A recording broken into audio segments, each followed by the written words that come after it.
آج سے 18 سال پہلے 8 اکتوبر 2005 کو پاکستان اور اس کے شمالی علاقہ جات میں آنے والے خوفناک زلزلے کی یاد میں یہ بھی لوگ ہے۔ دوستوں، میں کمانڈر نعیم یوسف ہوں۔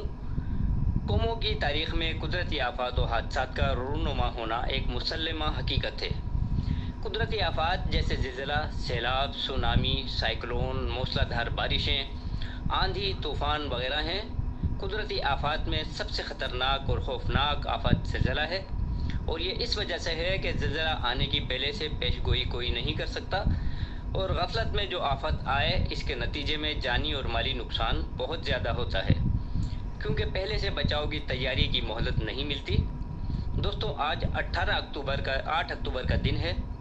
آج سے ٹھیک 18 سال پہلے 2005 8 اکتوبر کا یہی دن تھا جب اسلام آباد سمیت پاکستان کے شمالی علاقہ جات میں 3 رمضان المبارک 1426 ہجری ہفتے کا دن صبح 8:50 پر لوگ ابھی نیند سے پوری طرح سے بیدار بھی نہیں ہوئے تھے کہ ان پر ایک قیامت صغریٰ ٹوٹ پڑی، اور یہ قیامت صغریٰ 7.6 شدت کے زلزلے کی صورت میں ٹوٹ پڑی، جس کے نتیجے میں ہر طرف عمارتوں کا ملبہ ہی ملبہ، لاشوں کا انبار، زخمیوں کی چیخیں، بچ جانے والے لوگوں کی آہو بکا، غزیے کے ہر طرف تباہی اور بربادی کا اور قیامت کا منظر تھا۔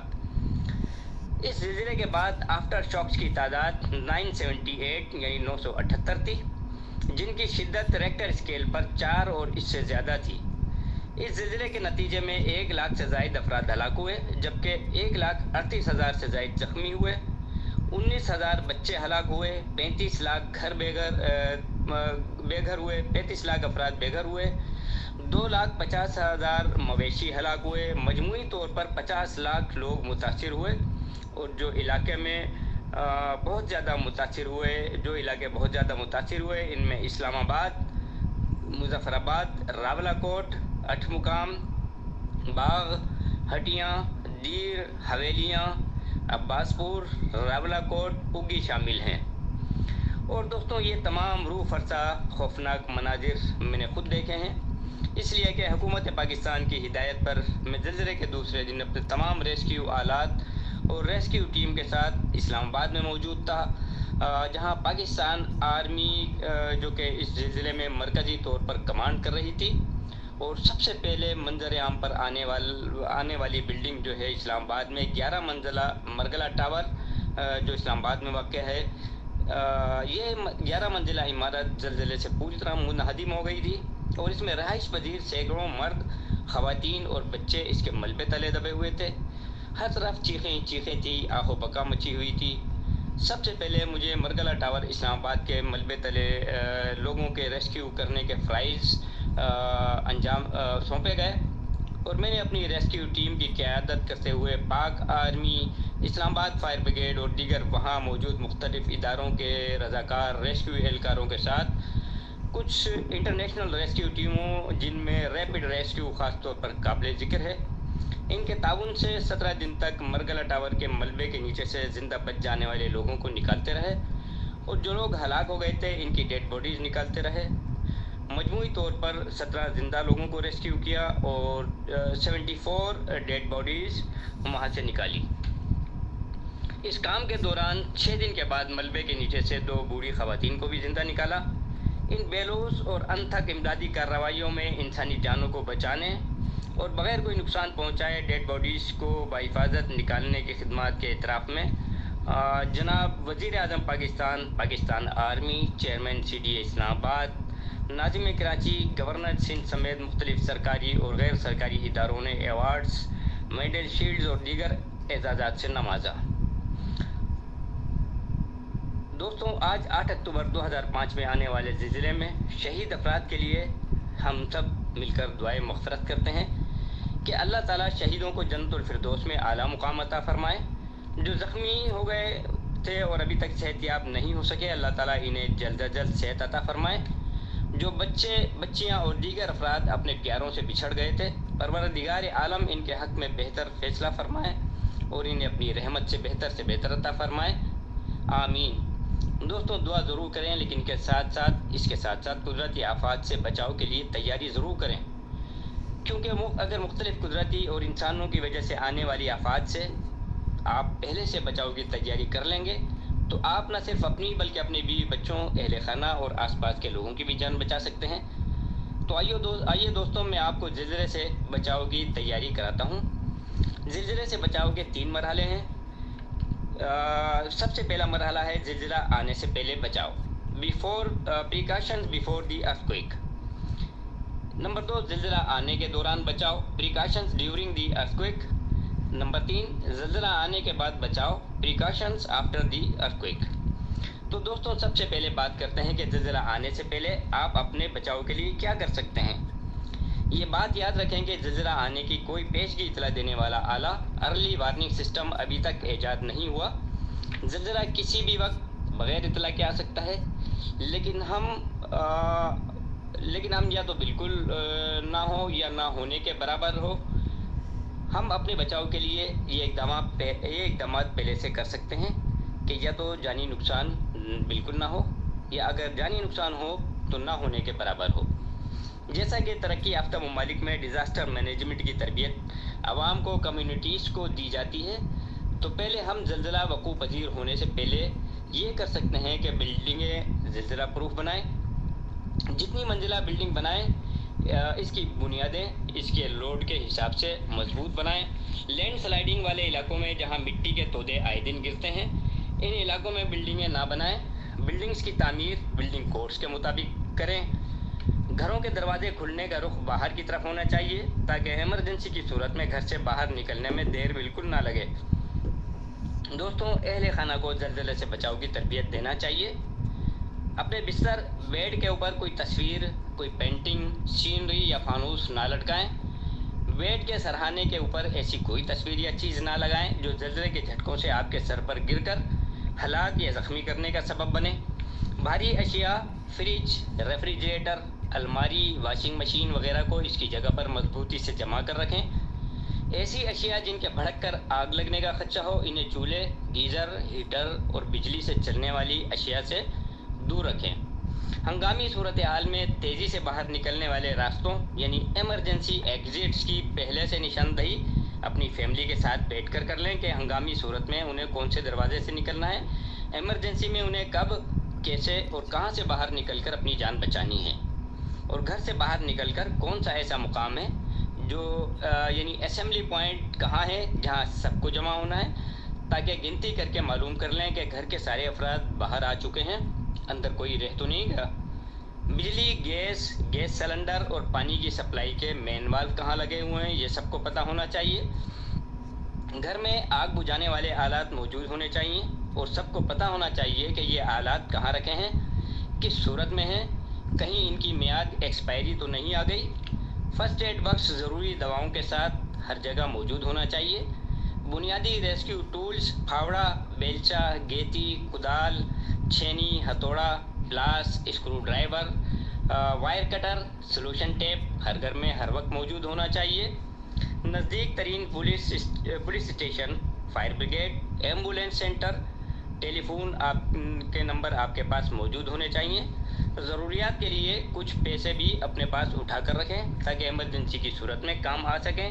زلزلے سے چھتوں کے درمیانی حصوں کے گرنے کا دوستوں زیادہ خدشہ ہوتا ہے، اس لیے دیوار کے ساتھ کونے میں کھڑے ہو جائیں تاکہ لیمپ، پنکھے، فانوس، پلاسٹر اور دوسری آرائشی چیزوں کے گرنے سے آپ زخمی ہونے سے محفوظ رہیں۔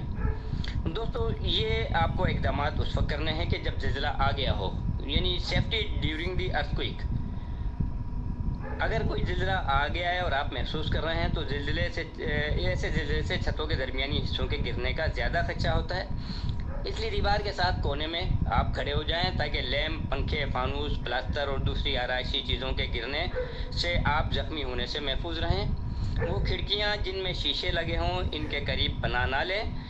جب آپ زلزلے کے دوران اگر محفوظ مقام تک پہنچنے میں کامیاب ہو جائیں تو خیال رکھیں کہ وہ جگہ کھلی ہو، کوئی میدان، پارک وغیرہ ہو، بڑی عمارتوں، بجلی کے پول، بڑے بڑے سائن بورڈ، ہائی ٹینشن لائنوں، تاروں اور بڑے درختوں سے دور رہیں۔ زلزلے کے دوران کسی پل کے نیچے یا کسی انڈر پاس میں بالکل بھی پناہ نہ لیں۔ اگر آپ کھانا پکا رہی ہوں اور زلزلہ آ جائے تو چولہا اور گیس کے مین وال کو بند کر دیں۔ زلزلہ آنے کے دوران بلڈنگ سے باہر آنے کے لیے لفٹ کا استعمال ہرگز نہ کریں، بلکہ عام سیڑھیوں سے نیچے آئیں۔ اگر آپ لفٹ میں سوار ہو چکے ہیں اور زلزلے کے جھٹکے محسوس کر رہے ہیں تو قریبی منزل پر اپنی لفٹ کو روک دیں اور باہر آ جائیں۔ اگر گاڑی ڈرائیو کر رہے ہیں تو گاڑی کو فوراً روڈ کے بائیں کنارے پر ایک طرف کر کے روک دیں۔ خیال رہے کہ گاڑی کسی بجلی کے pole, signboard, overhead bridge, high tension line, transformer, P M T کے نیچے نہ روکیں اور نہ ہی اپنی گاڑی انڈر پاس میں روکیں۔ اگر زلزلہ آنے کے بعد بلڈنگ گرنے سے آپ ملبے کے نیچے دب گئے ہیں تو بدحواس نہ ہو، اپنے حواس بحال رکھیں۔ اگر تھوڑی سی کوشش سے آپ نکل سکتے ہیں تو بہت احتیاط کے ساتھ باہر نکل آئیں، ورنہ کوئی رسک نہ لیں، کسی قسم کا کوئی رسک نہ لیں، اپنی جگہ پر رہیں اور ریسکیو ٹیموں کے آنے کا انتظار کریں۔ ہر گھر اور دفتر میں کچھ معذور، کمزور یا بیمار افراد ضرور ہوتے ہیں۔ ان افراد کو خصوصی توجہ کی ضرورت ہوتی ہے۔ ہنگامی حالات کے دوران ان مجبور لوگوں کو پہلے ریسکیو کر لینا چاہیے۔ اگر آپ زلزلے کے دوران کسی سینما ہال یا اسٹیڈیم میں ہوں تو اپنی نشست پر بیٹھے رہیں اور باہر نکلنے کے لیے دوڑ مت لگائیں، اس سے گھبراہٹ سے اور جانی نقصان ہو جاتا ہے، بہت سے لوگ نیچے آ کر کچلے جاتے ہیں۔ دوستوں، اگر آپ اپنے گھر میں موجود ہیں اور زلزلے کے جھٹکے محسوس کر رہے ہیں تو فوراً کمرے میں کسی محفوظ مقام پر پہنچ جائیں تاکہ زلزلوں کے جھٹکوں کے نتیجے میں گرنے والی دیوار، پلاسٹر، فانوس، پنکھے اور جھالر اور دیگر لٹکنے والی اشیاء کے اپنے اوپر گرنے سے محفوظ رہیں۔ یعنی کسی محفوظ مقام، یعنی سیڑھیوں کے نیچے، کسی بڑی میز کے نیچے پناہ لیں۔ اگر بڑی میز کے نیچے پناہ لیں تو اس میز کے پاؤں کو مضبوطی سے پکڑ لیں، اپنے سر کو گھٹنوں کے درمیان کر لیں تاکہ سر چوٹ لگنے سے محفوظ رہے۔ اپنے موبائل میں اور گھر میں fire brigade, rescue, police, bomb disposal, commissioner Karachi, deputy commissioners, ambulance services, blood bank اور دیگر ایمرجنسی اداروں کے تازہ ترین ویلڈ نمبر ضرور موجود ہونے چاہیے۔ جن علاقوں میں زلزلے کے تواتر کے ساتھ زلزلے آتے ہیں وہاں لوگوں کو کم از کم 2 سے 3 ہفتوں کا راشن، پانی اور فرسٹ ایڈ ضرور رکھنا چاہیے۔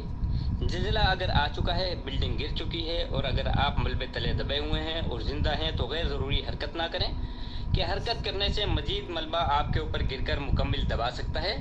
اگر آپ چیخ سکتے ہیں، پکار سکتے ہیں، بول سکتے ہیں تو تھوڑے تھوڑے وقفے کے بعد مدد کے لیے آواز دیں، چیخیں، یا آپ کے نزدیک کوئی لکڑی کا ٹکڑا، لوہے کا ٹکڑا، کوئی مضبوط چیز ہو تو اسے زور زور سے مار کر آواز پیدا کریں۔ کوشش کریں کہ آپ کی آواز کوئی امدادی کارکن سن لیں۔ اگر موبائل فون آپ کی پہنچ میں ہے اور سلامت ہے اور اگر آپ کال کر سکنے کی پوزیشن میں ہیں تو اپنے دیگر اہل خانہ اور دوستوں کو فون کر کے صورتحال کی اطلاع اور مدد طلب کریں۔ اگر آپ زلزلے کے جھٹکے محسوس کر رہے ہیں اور جھٹکے ہلکے ہوں اور آپ فوری طور پر گھر سے نکل کر کسی میدان، خالی جگہ پہنچ سکتے ہیں تو فوری طور پر باہر آ جائیں۔ زلزلے کے دوران بھاری چیزوں کے نزدیک مت کھڑے ہوں اور باورچی خانے کے اندر مت رہیں۔ ہنگامی حالات کے دوران 72 گھنٹوں کے لیے امدادی سامان کی فہرست اور امدادی سامان اپنے پاس تیار رکھیں۔ دوستوں، اب میں آپ کو بتاتا ہوں کہ زلزلہ آنے کے بعد یعنی پریکاشن یا سیفٹی آفٹر ارتھکویک، زلزلہ آنے کے بعد کیا انتظامات کرنے ہیں۔ دوستوں، زلزلے کے تیسرے فیز میں یعنی زلزلہ گزر جانے کے بعد اب ہمیں لوگوں کی جان جلد از جلد بچانے کے لیے کیا کرنا چاہیے۔ تو دوستوں، زلزلے کے بعد کے کام یہ ہیں کہ زخمیوں کی تلاش کرنا، انہیں یعنی سرچنگ کرنا، انہیں باحفاظت ریسکیو کرنا، اگر ضرورت ہو تو انہیں موقع پر ہی فرسٹ ایڈ دینا، پھر ایمبولینس کے ذریعے جلد از جلد ہاسپٹل منتقل کر دینا۔ یہ کام بہت اہمیت رکھتا ہے۔ آپ جتنی جلدی یہ کام مکمل کر لیں گے اتنی ہی زیادہ جانیں بچا لیں گے۔ کوئی آفت آنے کے بعد چند گھنٹے گولڈن آورز آف سروائیول کہلاتے ہیں، یعنی شروع کے ابتدائی چند گھنٹوں میں اور ابتدائی چند دنوں میں آپ جتنے زندہ لوگوں کو نکال سکتے ہیں، جیسے جیسے وقت گزرے گا زندہ لوگوں کی تعداد کم ہوتی چلی جائے گی اور مردہ لوگوں کے آثار بڑھتے چلے جائیں گے۔ متاثرہ بلڈنگ کے لٹکے ہوئے بوسیدہ خستہ حال حصوں کو فوراً گرا دیں، متاثرین کی لسٹ تیار کریں جو متاثرین بے گھر ہو گئے ہیں ان کی امداد یعنی ریلیف کا کام شروع کریں، ان کی آباد کاری ریہیبلیٹیشن کا کام کریں، متاثرین کو بنیادی سہولیات پانی، بجلی، گیس، خوراک، لباس اور موسم کے لحاظ سے بستر اور لباس مہیا کریں، نقصان زدہ عمارتوں کا سروے اور اثر و تعمیر ریکنسٹرکشن کا انتظام کیا جانا چاہیے، وبائی امراض سے بچاؤ کا انتظام ہونا چاہیے، کیونکہ زلزلہ گزر جانے کے بعد جو ڈیڈ باڈیز ہوتی ہیں ان سے تعفن پھوٹتا ہے اور اس سے جو ہے وبائی امراض پیدا ہو سکتے ہیں، زخمیوں کے علاج کے لیے موبائل میڈیکل ٹیموں کا بندوبست ہونا چاہیے، کم سے کم وقت میں آباد کاری ریہیبلیٹیشن اور مکانات کی اثر و تعمیر ریکنسٹرکشن کا کام جلد از جلد کیا جانا چاہیے تاکہ لوگ اپنی زندگی معمول کے مطابق بسر کر سکیں اور کاروباری سرگرمیاں بحال ہوں۔ دوستوں، انسانی توجہ اور کوشش کے باوجود قدرتی آفات اپنے وقت کے پیمانے کے لحاظ سے رونما ہوتی رہتی ہیں۔ ان آفات کو مکمل طور پر قابو میں رکھنے کا کوئی طریقہ یا اصول ابھی تک نہ تو کسی نے دریافت کیا ہے اور نہ ہی یہ کسی کے بس کی بات ہے۔ البتہ انسانی عقل و شعور کی حکمتوں کو سامنے رکھتے ہوئے ان آفات سے اپنے آپ کو بچانے اور ان کے نتیجے میں ہونے والے جانی اور مالی نقصانات کو کم کرنے کی کوشش تو ضرور کی جا سکتی ہے، لیکن شرط یہ ہے کہ قدرتی آفات اور ان سے بچاؤ کے طریقوں سے آپ آگاہ ہوں اور ڈیزاسٹر مینجمنٹ میں اسے community based disaster risk management یعنی کمیونٹیز کو تربیت دینا کہا جاتا ہے، یعنی کمیونٹیز کی سطح پر لوگوں کو آفات اور ان سے بچاؤ سے متعلق معلومات دینا۔ تو دوستوں، آئیں اور میرے ساتھ مل کر انسانی جان کو آفات سے بچاتے ہیں جو کہ صدقہ جاریہ بھی ہے۔ دوستوں، اپنا، اپنے اہل خانہ اور ارد گرد رہنے والوں کا بہت خیال رکھیے گا، دعاؤں میں مجھے یاد رکھیے گا۔ اللہ نگہبان۔